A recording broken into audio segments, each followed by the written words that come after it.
साथियों नमस्कार, मेरा नाम है पवन कुमार। आपका स्वागत है इस कार्यक्रम में।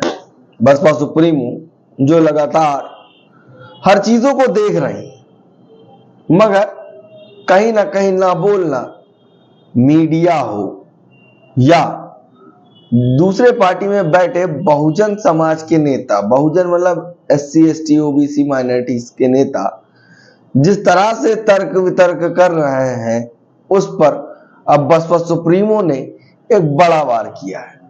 बसपा सुप्रीमो ने क्या कुछ कहा हम आपको सुनाएंगे और खास करके इस वीडियो को आपको दिखाएंगे कि किस तरीके से बसपा सुप्रीमो ने बताया बहुजनों के कहे जाने वाले नेता कहीं ना कहीं अपने आका को खुश करते हुए दिख रहे हैं। मतलब सीधा प्रहार कि हमारे नेता हमसे खुश रहे हैं, जो हमारे सीनियर नेता हैं, चाहे वो किसी भी पार्टी के, उनको लुभाने के लिए वो लगातार इस तरह के हथकंडे अपनाते नजर आ रहे हैं। ये चीज साफ साफ बसपा सुप्रीमो ने इस वीडियो में कहा। जिस तरह से दलितों की संख्या है MP MLA की, वो लोग लगातार समाज का सौदा करके अपने आका को खुश कर रहे हैं। उन्होंने ये भी कहा संभल के मामले के इसलिए गर्म किया जा रहा है कांग्रेस और या सपा कि कहीं बांग्लादेश की बात सामने ना आ जाए।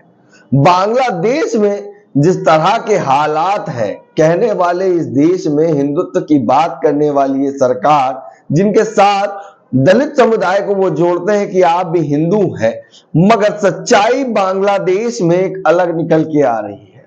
जी हाँ, बांग्लादेश में जो वीकर सेक्शन है, खास करके SC ST OBC, और उन लोगों को बड़ा परेशान कर रहे हैं। और परेशान करने वाले ये हिंदू जो उच्च लेवल के लोग हैं, वो वहां बांग्लादेश में उस समाज को परेशान कर रही है। इस मुद्दे को सामने ना आने के लिए लगातार सपा और कांग्रेस संभल के मामले को गर्म कर रही है, उसी पे तर्क वितर्क कर रही है। बसपा सुप्रीमो पे सवाल उठ रहा था लगातार कि बसपा सुप्रीमो क्यों चुप है संभल के मामले पे। मैं आपको अब बता दूं कि संभल के मामले पर बसपा सुप्रीमो ने पहले ट्वीट किया था और चुनाव के जिस दिन नतीजे आए थे उस दिन भी कहा था कि जिस तरह से संभल के मामले को जानबूझकर ये लोग उठा रहे हैं, उस मामले को गर्म करने में लगे हैं, चाहे वो भाजपा हो या कांग्रेस हो, सपा हो, इनके पीछे एक साजिश है कि बांग्लादेश में जो बहुजन समाज के साथ गलत व्यवहार हो रहा है, उसे नीच दिखाया जा रहा है, उसको परेशान किया जा रहा है। इस मामले को दबाने के लिए लगातार ये सरकारें, ये पार्टियां इन मुद्दों को गर्म करने में लगी हैं। जिस तरह से कानून व्यवस्था होना चाहिए वो साफ साफ नहीं दिख रहा है। वहीं पर बसपा सुप्रीमो ने जब ये बात बोली कि वो तो गलत थे ही थे, मगर बहुजन समाज के लोगों ने जिनको MP MLA बनाया है, वो लोग अपने आका को खुश करने के लिए जो हो सकता है वो करते नजर आ रहे हैं। और कहीं ना कहीं जो आम मुद्दों पे बात होना चाहिए, समाज के साथ जो अपमान हो रहा है, जो नीचता से समाज को परेशान किया जा रहा है, इन बातों को सामने नहीं रख रही है। बस क्या करना है, सांसद बन गया हूं मैं, अब मुझे अपने आका को खुश करना है कि जिससे आका प्रभावित रहेंगे तो हमारा विकास होता रहेगा। ये बात कहते हुए बसपा सुप्रीमो इस वीडियो में दिखी। साफ साफ बसपा सुप्रीमो ने कहा कि बहुजन समाज के बनने वाले MLA MLC जो अपने आप को बहुजन समाज के नेता कहते हैं, वो संभल पे बात कर रहे हैं, मगर बांग्लादेश में जो बहुजन समाज के लोग हैं, जिनको नीचता से देखा जा रहा है, जिनको परेशान किया जा रही, उनकी सुनवाई ना करना साफ साफ दर्शाता है कि ये सोच, ये मानसिकता कहीं ना कहीं बहुजन समाज को आगे बढ़ता नहीं देखना चाहता है। सरकार से अपील की है कि अगर आप बहुजन हितैषी हैं, आप उनको हिंदुत्व मानते हैं, तो इनको न्याय दिलाइए। जिस तरह से बांग्लादेश में समाज को परेशान किया जा रहा है, क्योंकि एक संख्या जो बहुजन समाज की है वो वहां ज्यादा है। क्योंकि उन्होंने बताया बीते वक्त पहले, बहुत पहले जब बाबा साहब बने थे, तो वही षड्यंत्र कांग्रेस ने किया था कि उस भाग को पाकिस्तान में दे दिया था, फिर उसको बाद बांग्लादेश बना दिया और कहीं ना कहीं बाबा साहब को इस्तीफा देना पड़ा था। ये बात कहते हुए बस सुप्रीमो दिखी।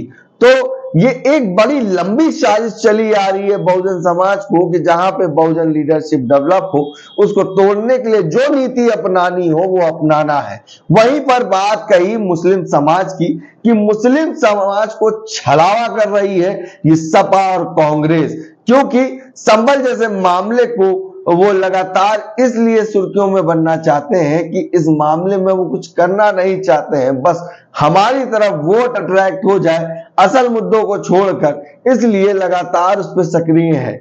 बसपा का सुप्रीमो का कहना है जिस तरह से संभल में मामला हुआ चिंताजनक है। माफ करिएगा, सरकार को कानून के दायरे में काम करना चाहिए। ये बात बसपा सुप्रीमो पहले भी कह चुकी थी। और फिर बसपा सुप्रीमो ने मुस्लिमों के हक में ये बात कही कि मुस्लिम वोटरों को कहीं ना कहीं डाइवर्ट और बहकावे में अपने लाना चाहती है ये सरकार। ये बात कहते नजर आई। साफ साफ क्या कुछ कहा बसपा सुप्रीमो ने हम आपको अब सुनाते हैं, मगर उसके बाद आपको एक बात से और रूबरू कराऊंगा। जैसा कि आप लोगों को ये विदित है कि अब संसद चल रहा है और संसद में विपक्ष देश व यहाँ के जनहित के मुद्दे न उठाकर अपने राजनीतिक स्वार्थ में संभल में हुई हिंसा की आड़ में खासकर सपा व कांग्रेस पार्टी यहाँ मुस्लिम वोट को रिझाने में लगी है। बाकी मुद्दों से उनका कोई लेना देना नहीं है। इतना ही नहीं बल्कि ये पार्टियां मुस्लिम समाज को भी अर्थात तुर्क व नॉन तुर्क को भी वहां आपस में लड़ा रही है संभल में, जिससे मुस्लिम समाज को भी सतर्क रहना है। इससे भी ज़्यादा दुख की बात यह है कि जिनकी बदौलत से संसद में दलित वर्ग के सांसद पहुंचे हैं, मेंबर पार्लियामेंट पहुंचे हैं, वो भी अपनी अपनी पार्टियों के आकाओं को खुश करने के लिए दलित उत्पीड़न के मुद्दों पर अधिकांश चुप ही बैठे हैं। चाहे वो दलितों के उत्पीड़न का मामला अपने देश का हो या फिर बांग्लादेश का हो। तो वहीं दूसरी तरफ पड़ोसी देश बांग्लादेश में हिंदू जो बड़ी संख्या में जुर्म जाति के वहां शिकार हो रहे हैं, उसमें अधिकांश संख्या उन दलितों की है, उन वीकर सेक्शन के लोगों की है, कमजोर तबके के लोगों की है, खासकर दलितों की है, जिनकी भारत देश में बहुलता होते हुए भी बंटवारे में जबरन उनको बाबा साहब डॉक्टर भीमराव अंबेडकर को संविधान सभा में चुनकर भेजने की सजा के तौर पर पाकिस्तान को दे दिया गया था। इस प्रकार बाबा साहब डॉक्टर भीमराव अंबेडकर संविधान सभा में बंगाल के जिस जैसोर खुलना क्षेत्र से चुनकर आए, तो उसे हिंदू बाहुल्य क्षेत्र होने के बावजूद भी षड्यंत्र के तहत पहले पाकिस्तान के हवाले कर दिया, जो अब बांग्लादेश में है। वो क्षेत्र अब बांग्लादेश में है, और जिस क्षेत्र को पहले पाकिस्तान के हवाले कर दिया था, जो अब बांग्लादेश में है, तो हिंदुओं में भी अधिकांश संख्या वहां वीकर सेक्शन की थी, जिससे फिर बाबा साहब डॉक्टर भीमराव अंबेडकर वहां से इस्तीफा देकर भारत वापस आ गए बांग्लादेश से। और ये सब जातिवादी खेल कांग्रेस पार्टी का था। और अब जब वहां इनका शोषण हो रहा है, तो विपक्ष की ये मुख्य पार्टी इस पर चुप है, कांग्रेस पार्टी चुप है, और अब वह केवल मुस्लिम वोट के लिए संभल चिल्ला रही है। इस मामले में कांग्रेस, सपा व इनके समर्थक दल एक ही थाली के चट्टे बटे हैं। ऐसे में बीजेपी व उनके नेतृत्व में चल रही केंद्र की सरकार अपनी जिम्मेवारी को आगे बढ़ चढ़कर निभाए, ताकि शोषण का शिकार हो रहे दलित वर्ग के लोगों को वहां और ज्यादा शिकार ना होना पड़े, जिनकी तादाद वहां बहुत ज्यादा है। या फिर कांग्रेस की इस गलती का, जो अब वहां दलितों को नुकसान उठाना पड़ रहा है, तो उन्हें वहां की सरकार से बातचीत करके भारत में वापस लाया जाए। इसके लिए हमारी पार्टी आपकी बहुत बहुत आभारी होगी। केंद्र की वर्तमान भाजपा सरकार की बहुत बहुत आभारी होगी। वरना फिर दलितों के मामले में कांग्रेस व बीजेपी में हमारी पार्टी कोई अंतर नहीं समझेगी। अर्थात दलितों के प्रति अपनी संकीर्ण जातिवादी मानसिकता के तहत बंटवारे के समय में जो कार्य उस समय कांग्रेस पार्टी ने गलत किए हैं तो उन्हें अब जरूर सुधारा जाए, जिसकी वजह से खासकर दलित वर्ग के लोग अब वहां बहुत ज्यादा जुर्म जाति के शिकार हो रहे हैं। अन्य हिंदू भी वहां काफी ज्यादा दुखी व पीड़ित है, वो भी शिकार हो रहे हैं। ऐसे में भारत की तरफ से उन सब की सुरक्षा व उन्हें हर प्रकार से संरक्षण देना भी बहुत जरूरी है। ये केंद्र की वर्तमान बीजेपी की सरकार को देखना चाहिए। इस खास अपील के साथ ही अब मैं अपनी बात यही समाप्त करती हूँ। धन्यवाद। जैसा कि आपने सुना कि बसपा सुप्रीमो ने क्या कुछ कहा, मगर अब देखिए कल से बड़ा सोशल मीडिया एक्टिव है बसपा सुप्रीमो का। बसपा सुप्रीमो ने मुनकाद अली की शादी में जाने वाली बात पर साफ साफ सफाई दी। उन्होंने कहा कि इस शादी में ना जाने का कारण यह था कि सपा भी चुनाव लड़ रही थी और बसपा भी चुनाव लड़ रही थी, क्योंकि मुनकाद अली की बेटी की जो कि सपा की प्रत्याशी थी, वहीं बसपा भी वहां चुनाव लड़ा रही थी। कहीं आमना सामना होता, उनको खबर आ रही थी कि उसमें टकरार हो सकती है, इसलिए इन लोगों को रोकना चाह रही थी। उस पर बसपा सुप्रीमो ने ट्वीट भी किया। जो ट्वीट आपको स्क्रीन पे दिख रहा है उसको आप पढ़ सकते हैं। और कहीं ना कहीं कहा दो नेताओं के बीच में आपसी मतभेद थे, जिसके कारण पार्टी को रामपुर में दिक्कत हो रही थी, जिस वजह से उन्होंने उन दोनों को पार्टी से निष्कासित कर दिया है। पहली बार बसपा सुप्रीमो ने कहीं ना कहीं इस मुद्दे पर सफाई देना साफ साफ दिखता है कि जो व्यक्ति गलत नहीं है उसके बारे में सच्चाई सामने रखी। उन्होंने कहा मुनकाद अली के घर की शादी थी और अगर किसी पार्टी के नेता से है तो उससे हमें लेना देना नहीं है। अगर कोई पार्टी से कोई से रिश्ता है तो पार्टी इन फालतू चर्चाओं पर टाइम ना देकर असल मुद्दों पे चुनाव लड़ती है। और मेन मामला है बहुजन हिताय बहुजन सुखाय, और जिस समाज की सुनवाई नहीं हो रही है, जिस समाज को नीचता से देखी जा रही है, उनकी बात रखना, उनके विचार पे काम करना, उनके नेता बनाना, ये काम बसपा का हमेशा रहा है। मगर तमाम ऐसे लोग हैं इन बात को भ्रमित कर रहे हैं। ये बात कहते हैं बसपा सुप्रीमो दिखी। ये बात सच है कि लगातार सोशल मीडिया पर इस मामले की चर्चा चल रही थी, मगर सच्चाई ये है इस मामले की काट अगर वहां से आई है तो बसपा सुप्रीमो ने कहीं ना कहीं खबर देखी होगी। और अगर खबर देखना शुरू कर दिया है तो बसपा सुप्रीमो अब बड़ी एक्टिव मोड में दिख रही है और कोई भी गलत विचार नहीं चलने देंगी। कहीं ना कहीं उन्होंने कुछ नए स्ट्रेटेजी, नए प्लान शायद कर लिए हैं और उसी के दरमियान, उसी के दौर पर, उसी स्ट्रेटेजी के तौर पर शायद काम करते हुए दिखेंगे, क्योंकि आने वाले चुनाव है उसमें भी बसपा को बेहतर प्रदर्शन करना है। तो कहीं ना कहीं बसपा सुप्रीमो का इस तरह से एक्टिव होना अगर लगातार बना रहा तो काफी दिक्कत होने वाली है। सपा, कांग्रेस, भाजपा का जो बहकावे की चेन चलाकर ये खबर चलाते थे और कहीं ना कहीं वोट को डाइवर्ट करते दिखते थे, चाहे वो एससी हो, एसटी हो, ओबीसी हो या माइनॉरिटी में खास करके मुस्लिम समाज के वोट को